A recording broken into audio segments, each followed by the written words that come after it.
I had the Hornets at 15th because their offseason was horrible. There was nothing really done. They lost Miles Bridges and Montrezl Harrell, which I understand about Miles Bridges thing.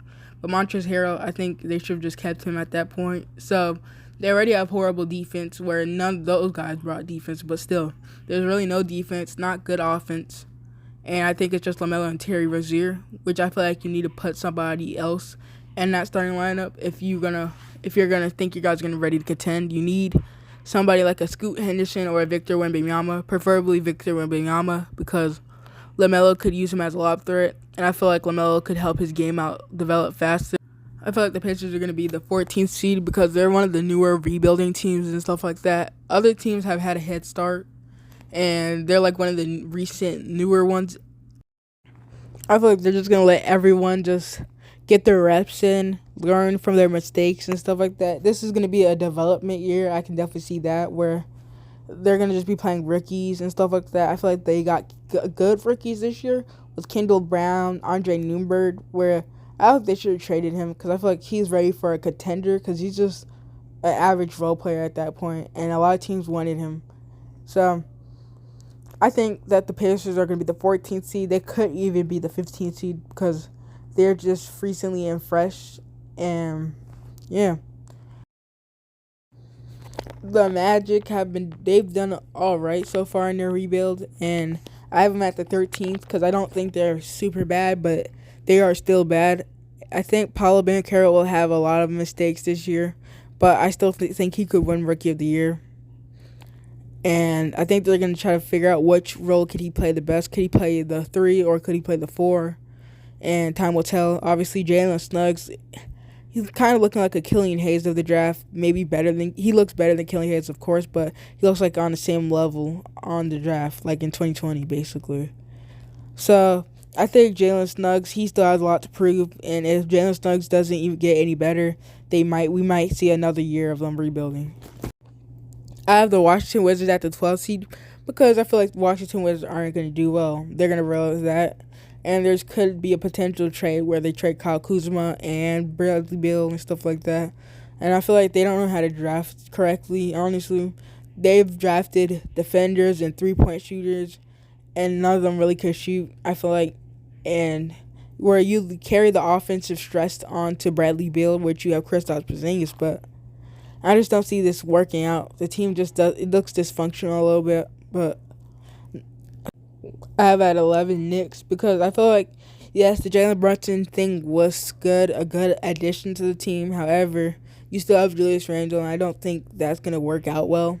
And I also think that Detroit will be better than them and stuff like that. It was a hard decision on who should be the 10th, 11th seed, but it would come down to the 11th and 10th spot because either I feel like the Knicks have a decent running offense, and they have good defense, but Pistons have mixture of both, and I think the chemistry is better than the Knicks right now, and it's gonna be a interesting thing. Can Julius Randle be on a good contender, or is he only good for rebuilding team purposes only? The Knicks could be the 10th seed if Emmanuel quickly has a breakout year. Now, the 10th seed Nets, I don't think this is going to work well. I think Kevin Durant might regress.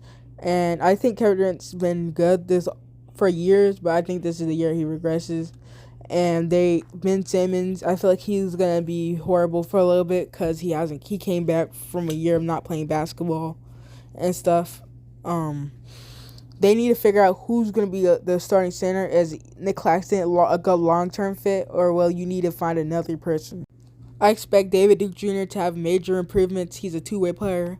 But I do think that Kevin Durant's going to be injured for middle of the season and stuff like that, which will affect them. But they will make the playoffs. But they'll be the 10th seed. Can we see Kevin Durant's injury history for 3 years?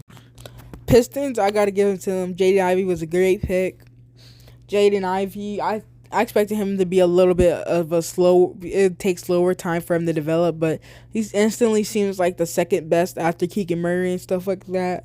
The Cade and him worked perfectly, and the feature with Jalen Duren on the bench and stuff like that, you get good rim protection, and they're trying to develop his game to a better standpoint. I'm assuming that they're going to try to add a 3 to his game. And the third year, people are already saying that this might be Killian Hayes' last year, but I think a team will offer him another deal to see, like a Toronto Raptors, maybe to see if he can get a jump shot, maybe. I still see some improvements. I think he'll still be in the league mainly because of his perimeter defense. And of course, CD Bay is their sniper, and I expect huge improvements from him. Every team has gotten better, and I feel like defense doesn't win championships as much as it does now because every team has at least a decent defense and great offensive players. Now, they overworked their players at making them play like 38 minutes a game, which I feel like they weren't done rebuilding. They needed more depth to their team, obviously. And yeah, I think it was time for them because they were kind of stressing their players out, getting them injured a little bit. And yeah, so I think it's just time for a new thing, just take a break this year. And I feel like they're going to realize that we need more players, and obviously that